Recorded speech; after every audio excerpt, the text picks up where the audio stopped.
Bonjour à tous. Aujourd'hui, courage, parler d'espoir. Nous sommes tous fils d'un même homme, nous sommes sincères. Tes serviteurs ne sont pas des espions. Genèse 42, verset 11. Vous tenez-vous du côté du monde ou du côté du Christ? De quelle valeur peut être pour moi le monde, avec tout l'argent et l'or qu'on puisse y amasser? Quelle valeur a-t-il pour vous? J'arrive à la fin de ma vie, beaucoup de mes premiers associés sont maintenant dans la tombe.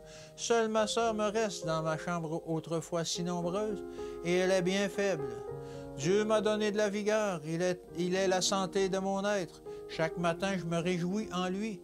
Je sais que je lui ai remis, comme à mon fidèle Créateur, la garde de mon âme, et je sais qu'il ne me trompera pas.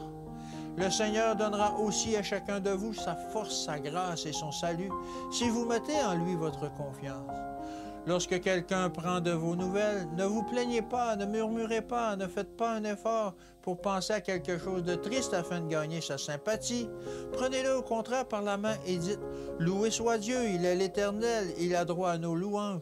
Je l'aime parce qu'il m'a aimé le premier. » Que vos conversations soient gaies et remplies d'espoir. Ne parlez pas avec découragement, racontant votre manque de foi, vos misères et vos souffrances.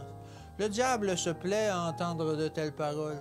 Quand vous parlez de sujets déprimants, vous glorifiez l'ennemi.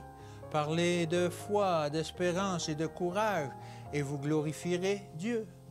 Au lieu de médire, créant ainsi des malentendus, parlons de la puissance infinie du Christ, de sa gloire.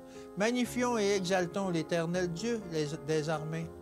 Nous préparons nous-mêmes à chanter l'hymne de victoire dans le royaume de la gloire. En commençant maintenant à entonner des chants de victoire et de louange, nous nous préparons à chanter le cantique de Moïse et de l'agneau quand nous nous retrouverons sur la mer de verre. Le Seigneur sera avec nous durant notre vie, si nous laissons le Saint-Esprit nous conduire et si nous ne négligeons pas de glorifier son nom. Nous devons inclure dans cette vie le plus possible de l'atmosphère des cieux.